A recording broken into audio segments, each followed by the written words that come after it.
I have no problem. So at this point, Shaq comes in very sluggish and not that MVP Shaq from the year before. Like he's kind of playing himself into shape like he usually would. And Kobe looked at it as, well, he had his own things he wanted to achieve, and he wanted to be the best. So he's like, if you're not gonna come 100%, I'm coming 110% at all points of the game. So he started to try to make it his team, and the Lakers end up going. I think it's like they're like 23-11 at this point. And Shaq starts talking to the media and starts saying, the game we played, but when does he say that, you think? When they were 23-11, because I remember, because he said it.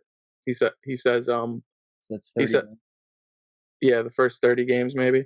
So he goes and says, with 20 whatever and 11, he's like, we were 67-15 or whatever the hell they were the year before, 61 wins the year before, and the team played way better when the game was run through me, which to me is horrible leadership.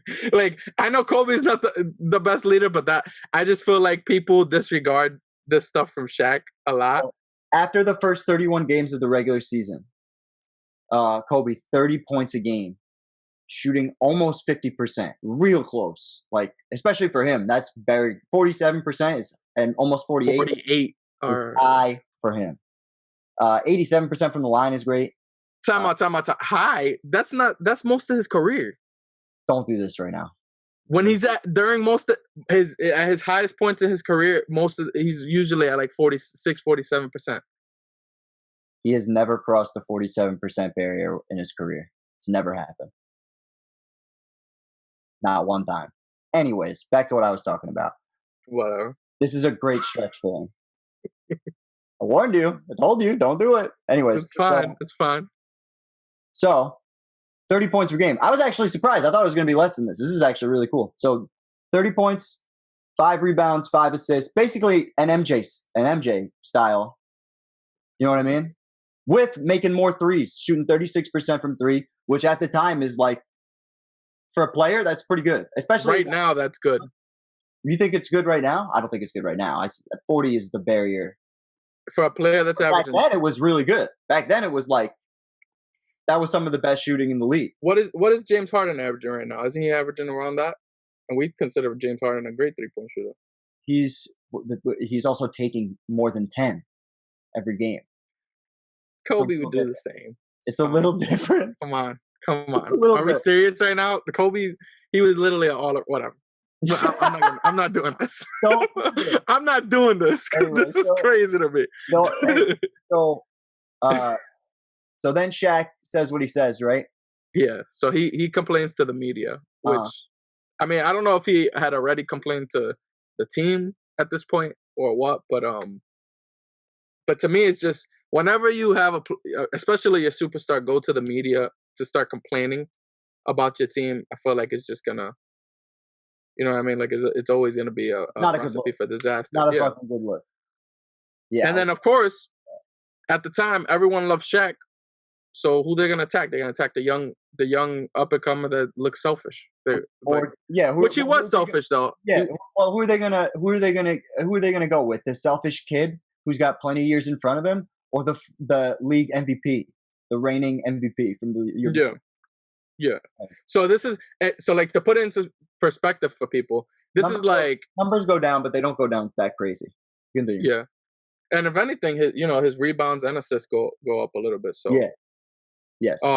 But this is like LeBron and Kyrie, and LeBron going to the media and saying, Kyrie's trying to start the shit and be the guy in the team, which Kyrie was, and I'm saying it's better when it's run through me, and then everybody just starts shitting on Kyrie because it's gonna happen because you LeBron James, and it's just to me it's the dumbest shit you could do, especially when you have a clear championship team.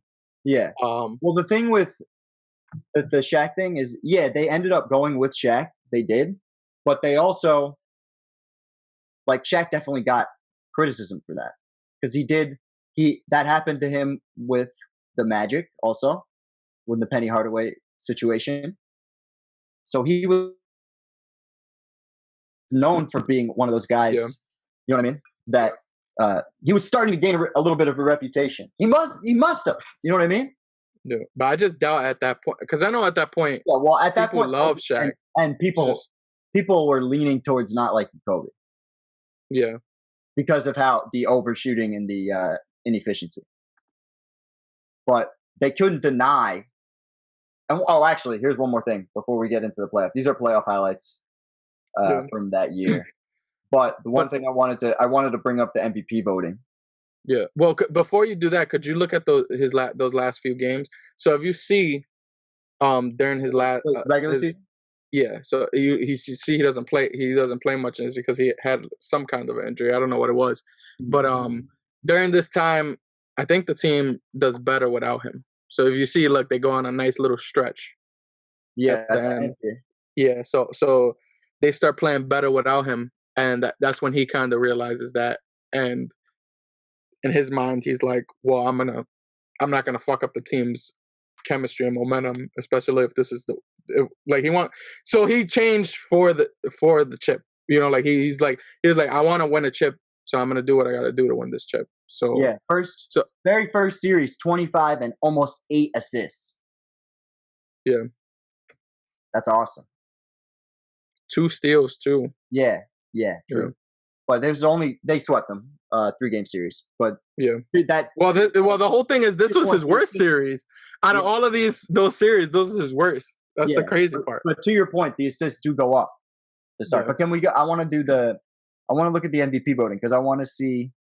So this is Allen Iverson, right? Yeah. So Allen Iverson, Tim Duncan, Shaq, Kobe's 9th. Yeah.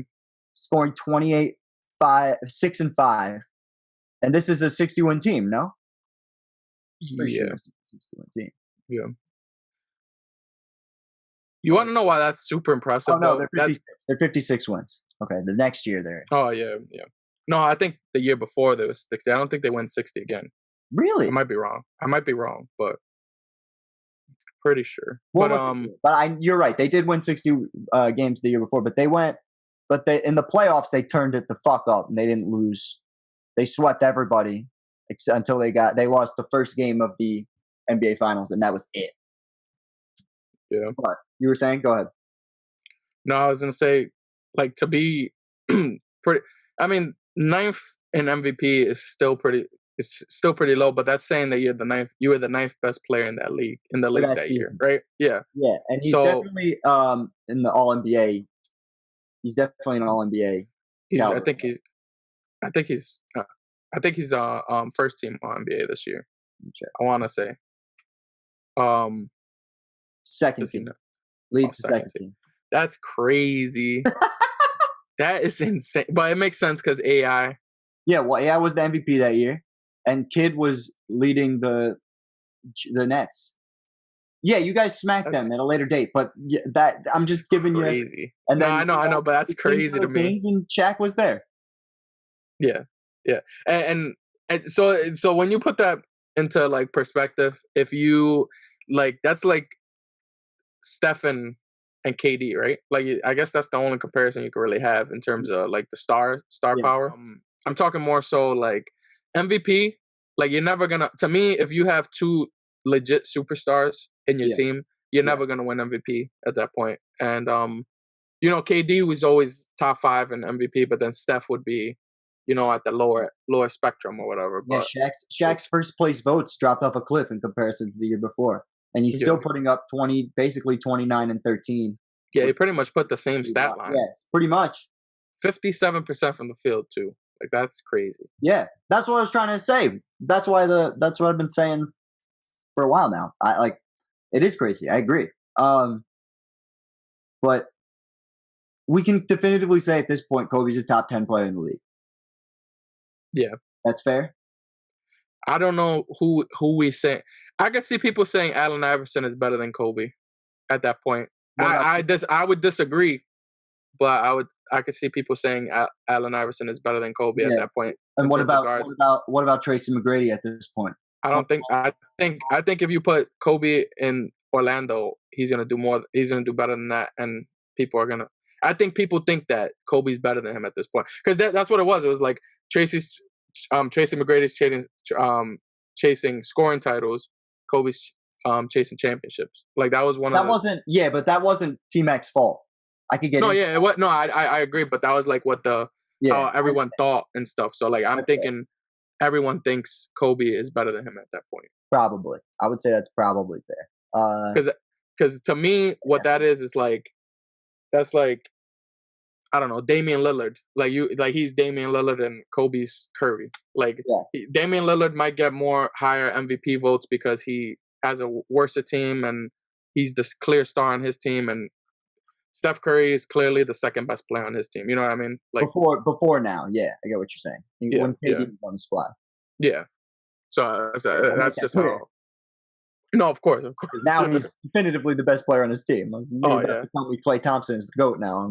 Nah. Well, let's go to I don't know. Have you seen that commercial? He might be the GOAT. The Kaiser Permanente commercial where he's shooting hoops in the clouds. I don't know. It's like one of the chillest looking commercials, though. They got all the motifs, like clouds, water. It's beautiful, but it's weird. Every time I hear him talk in that commercial, it makes me think of Kobe. But it's because of the shit that he's saying and stuff that Kobe would say in his situation. Because that's what Kobe was saying when he got his Achilles injury. So it makes me think of him. I got every highlight from every game from the playoffs. Pick your games that you want. Pick the game to talk about. Sacramento, he dropped a good 40. Oh, wait, look, 48? He dropped 48 in the closeout game against Sacramento. And then he said, hello, Spurs, 45. Hold that, boy. Yeah. So let's go to those games. 48 and 16. My man was looking like Shaq that day. 48 and 16, that ain't looking like Shaq? Hold on. Well, I want to watch. My bad, I'm just talking shit. And see if it did actually look like Shaq. Oh, this poor fuck. Rick Adelman. This poor guy. Always the coach of the second best team. Oh, man. 18 of 20 points scored by either Bryant or Derek Fisher. That's crazy to think about, like, Shaq's in your team, and that was a thing during that game.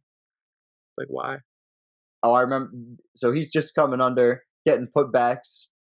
He's doing everything, boy. Yeah. I'm just trying to say, like, my man was all over the place.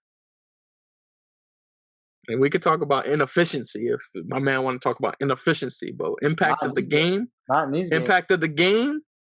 I'm just saying. And this is what I talk about. I don't give a fuck what anybody says. Like, to say Kobe couldn't do it without Shaq is insane. You want to know why? Because one, Kobe was smart enough to look at what was happening with his team and said, I'm not going to be the reason that we're not going to win this championship. So I'm going to play within the system. And then he said, but the system also has to adjust towards me because I'm that nigga. So I'm going to drop 45 on these people. But Kobe was wilding in the game, the toughest games of their throughout their run. Like, if you think about it, Sacramento and San Antonio were way tougher teams than Philly. Like, those were the teams to beat during their run. Everyone knew it. Everyone once the Lakers beat. Wait, time out. I don't think that's right at all. And the reason why I say that is because Philly swept the awards that year. They got MVP, Coach of the Year, Sixth Man of the Year, Defensive Player of the Year. They got everything. Yeah, but literally is because it's a team, and it was shown throughout that series too. It's a team that shouldn't have. Like, there's no, like, that whole weird system that they had. It's not for you to say, though. Like, it's not for you to say because it happened. Do you personally think that Philly was better than the Spurs that year? I don't know. I haven't done enough. And if so, I just want to know if it was in basketball, because that was definitely not in basketball. Like, look at the teams. Like, it's not even close. If San Antonio would have went to the finals that year, they would have done the same shit to Philly. No, but I'm saying that Philly was a finals favorite. Like, definitely at that point. Like, not over the Lakers. I guess I should the Lakers, but favored. I guess I got to look at the stories back then. I could see that, but it's because like look at the East though. Like, but it's not. But you're using that doesn't matter. That doesn't fucking matter right now. What you need to know is number one in the East, right? 56 wins. Only the same amount of wins as the Lakers, and only 2 less wins than the Spurs, right? Allen Iverson at 5'0" nothing, or you know what I mean? Fucking like a featherweight, puts up 30 points a game and leads them to this with a broke ass Dikembe Mutombo who somehow wins Defensive Player of the Year. To your point, yeah. And then with the 6th Man of the Year, I think it was Eric Snow, but I gotta look. I don't think so. Or Aaron McKee. Defensive Player, 6th Man, Aaron McKee. Yeah. So Aaron McKee won it with some competition, but pretty much won it definitively, and he's on Philly. Dikembe Mutombo won this award pretty much like with a little bit of competition, but he's clearly got most of the first place votes. And then Allen Iverson, people were pretty sure that he was the MVP this year. Okay, so the voting shows that it was not that close at all. We've done this. We've looked at MVP voting times where it's looked way fucking closer than this. Yeah. No. To me, no one with what Allen Iverson did this year. No one. This is probably the greatest shit because that team should not have done that. So it's like, so for me, it's very difficult to. Then they solidified it by making the finals. Yeah, but to me, this year reminds me of 2018, where you have the pretty much the real finals was going to be Houston versus Golden State, because everyone looked at those teams as those were the best teams in the league at the time. And Golden State gave them the biggest. I mean, Houston gave Golden State the biggest run for their money. But everyone knew LeBron James had shit and was going to go to the finals. And sure, everyone knew LeBron was going to go to the finals, but everyone also knew that he was going to lose in the finals pretty easily. So to me, it's the same shit. But the Eastern Conference playoffs was super competitive.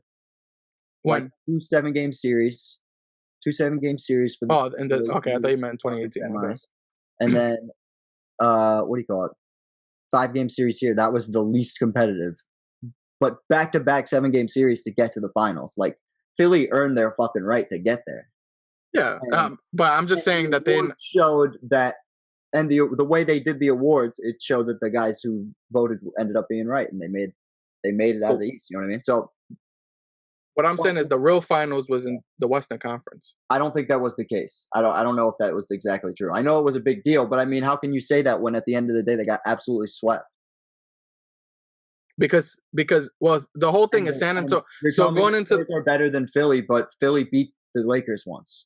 Because they literally their main player had the most historic night probably or one of the most historic nights ever in NBA history. Like they still were going to lose that. What do you want me to do? Yeah, of course they lost the series, but you're telling me that the Spurs are not as good of a team, and I'm saying that's a hard case to make when they can't beat your team at all. And at least these guys got the first game, and it was the first one. It was the opening game. So before going into the Spurs series, what I wanted to say was the reason the Spurs couldn't win against my team is not because of their talent, and it was because of pure motivation between Shaq and Kobe. Because going into that series, both the Spurs and Lakers did not like each other. Mm-hmm. The Spurs felt like the only reason the Lakers won the championship the year before was because they were injured, and now they were 100%. And Kobe and Shaq knew that going in. Kobe and Shaq knew that they had 2 years before that got swept by the Spurs, so they wanted their revenge. Kobe comes in. Talking about right now, probably. Yep. Kobe comes in, pretty much saying, you know, I want these guys, and he shows that he wants them because he dog walks them. Yeah. All right. So he didn't. It was not the same motivation going against the Sixers versus the Spurs. It was actual. You know how Kobe is. if he has it in his mind that he's gonna want to attack you and kill you, like it's over. Like it's gonna happen. There's that MJ mentality. So I just think motivated to play against Allen Iverson, but not like he was against the Spurs. It was literally. I can't prove that. They talk about it, but like during the series, like that they want it. I understand what you're saying. It's not an argument I'm gonna make where I say he cared more because I can't prove it. But I know what you're talking about with this series. I know this was a big deal. Well, the weird thing about this and why was this such a big deal to them? Because they won the year before. Yeah, well, they won so think about this. Uh-huh. It's like I get what you're saying. So 2015 Golden State wins the championship. Everyone, huh? It's the trilogy matchup because 2 years ago, the Spurs sent them home and won the championship. The year prior, the Lakers sent the Spurs home and won the championship. So did now they in the Spurs finals, home? this is the I couldn't remember if they didn't. I thought they did. I don't think they faced the Spurs. I'm not 100%. I can't remember, but I know that for their first championship, they went against the Kings, the Suns, the Blazers, and then the Pacers. Yeah. So what it is this, but the Spurs were saying throughout that whole year, really, it was like, they felt like they were the best team in the league. And the reason they felt like that the Lakers won the year before was because they were injured. Mm. So Lakers just wanted to prove to them, like, you feel that way, but it's not the truth. And then they both Kobe and Shaq went at him, but it was really Kobe. And there's no way. I feel like you talk to most people. There's no way anyone's saying that Sixers team is better than the Spurs team. It's just not. All I'm saying is to say that they weren't like, I don't know. It's weird. I'm saying this is the true. I'm saying whoever won out of this conference, out of this series, was going to win the championship. Yeah, I can say. Do you disagree? I don't completely disagree, but I wasn't there, which is why I can't. I just don't know. Like, I just don't. And if I believe you though. I believe that was the case because that would make sense to me. Because these are the two championship, like I said before, the back-to-back champions. These are the two champions from the previous 2 years going against each other. Yeah. The reason why it's hard for me to believe is because of how dominant they were over them. You know what I mean? It wasn't always like that because if you see, I'm pretty sure the next year the Spurs lose again, but it's closer, a little closer. I think it goes 5 or 6 or whatever. I don't know. But then the year after, the Spurs beat them. So it's like they definitely have a rivalry. But we're gonna focus. So to your point, Kobe 33-7-7. That's fucking wild. 51% from the field, 35% from three. 36%. All right, let's just. I mean, if you really want me to go into it, he made only 5 of them on the whole series. All right, that's all right. Tim Duncan. There's no 3 shot during that time. Get the fuck you, bro. Keep on. Let's go. Oh man. Tim Duncan 23-12 with 4 assists a game and 4 blocks. So, but he only shot 47%. So Shaq was making him fucking work. I don't know if Shaq was guarding him really. Well, then if that's the case, he murdered David Robinson. To only hold him to 14 points a game and a 40%. 14 and 11 is pretty decent for him at that point. That he's 35, huh? He's shooting 40%. He's 7 feet tall. Yeah, no, but I mean, fucked up. But he's also 35, and he's like that. LeBron's 35. I'm just kidding.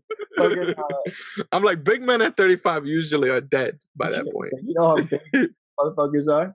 And this guy went, and David Robinson was in the army. He's tired at this point. But. So who wins finals? If this was the finals right now, who's winning finals MVP at this point? Derek Fisher with a closeout, 28 points. My man, D. Fishy. Yo, Tim Duncan had 40 that second game. Still got smoke. There was looking shaky, baby. It looks bad, right? In this, I'm just looking at the closeout game because sometimes people stand out in that. So Kobe again, 24 and 11. I'd say you got to give it to Kobe, right? What do you think?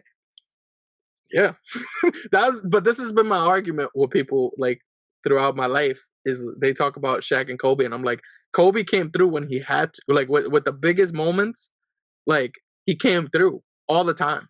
So I just feel like you can't give me this. Well, this is really coming through. This is different than what we've been looking at in previous series. When we look at like when we can watch, we can do both. We can watch the game and look at the stat sheet and say this man carried his team or helped, like definitively was the 1A. Yeah. You know what I mean? As opposed to before this point, it wasn't really showing up on the stat sheet. Yeah. At all. So I would say that's a tipping point of maturity, number one. And I would say that it's a tipping point in terms of getting better and just like mastering the craft at this point.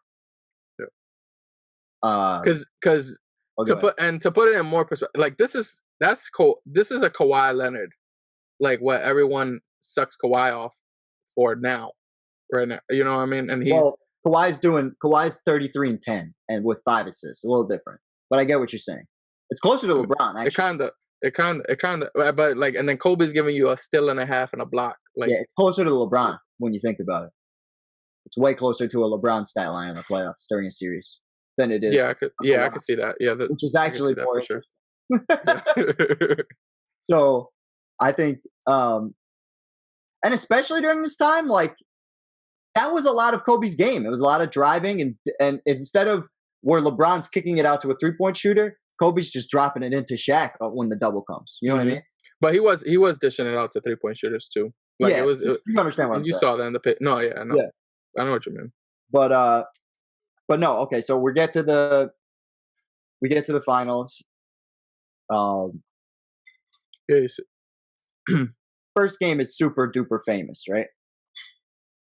Yeah, obviously because of my boy. Yeah. But this is where like, and it makes more sense to, because if you were gonna want to make that series a series between the Lakers and Philly, they would have just went faster pace and had AI and Kobe duel it out, and I think that would have been worse for them in the series. I think it made sense for them to focus around Shaq. Where in the Spurs series, you can see why they wouldn't focus around Shaq as much, even though he did get his 27-13. Like, but Spurs had 2 giants, and you know what I mean. Like, you got 2 twin towers, down there. It doesn't make sense to focus everything around Shaq. But they have the defensive player of the year. You know what I mean? They have the defensive player of the year on Philly, and that man right there, Dikembe Mutombo, who's benched because Shaq ate him alive. Yeah. But he's still, you would think that would be part of the game plan, but I guess Shaq just like, hey, Mutombo went to Georgetown and Shaq had mental dominance over all those guys from Georgetown. Yeah. All of them. But it's also like one of those things that you could be like, Draymond Green won a defensive player of the year. Like, but when LeBron's coming down the court and you have Draymond guarding him, you still expect LeBron to give you 40 and 15 or some shit. You know what I mean? Like, you could be great defense most of the time isn't going to win against like dominant offense. Like a lot of the times these players can't guard each other. Like you only have a few cases where like Kawhi could guard LeBron, like shit like that. But you don't usually have like KD can't guard LeBron. Like he maybe for a possession or two, but not for an entire game. Yeah. And vice versa. Yeah. Hold on. I want to go back to, because I want to get the finals. So in the finals, we're looking at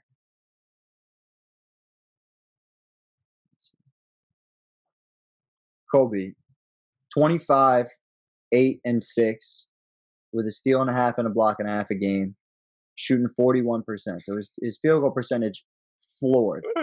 Yeah. For whatever reason. Well, they had good defense, right? I guess. Hold on. Let's see. What do you mean? I guess you got the defensive player of the year. You got all this other shit, and then now they don't got good defense.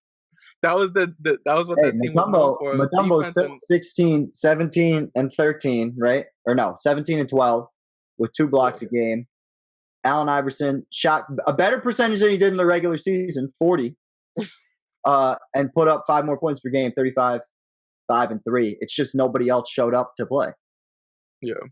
Like they just didn't have the firepower. But that could be skewed too, because he also did average 50. So he had 51 the first game. So he might have, I don't know. I can see again being a little skewed his average or whatever. But Shaq, very deserving of the Finals MVP. Yeah, of course. Very deserving of the Finals MVP in this. 33-16, 3.5 blocks a game with almost 5 assists. That's some wild. That is actually a Kareem stat line from the 70s, which is wild. It's fucking wild. That is crazy. But and it makes, and that just makes sense. Like, there's no reason if they would have made it a Kobe thing in that series, the series would have probably went longer. Just because that wouldn't make sense. You'd be playing the game in their favor. You know what I mean? The whole point of a series is to take advantage of your strengths, and clearly the main strength is Shaq in that series. So, the matchups, and it makes sense. Like, and just like the Spurs thing, like it made sense to feature Kobe more. So, I think it was perfect having them two in the same team because it's like you just get it from everywhere. Yeah, well, that's why Shaq calls it the greatest little big combo of all time. What do you think? Best 1-2 punch ever. This is ever. Actually, I think we'll. I'll argue with anybody. We're gonna wait. We're gonna hold off on that point because I think that might be a good hypothetical. But best 1-2 punch ever.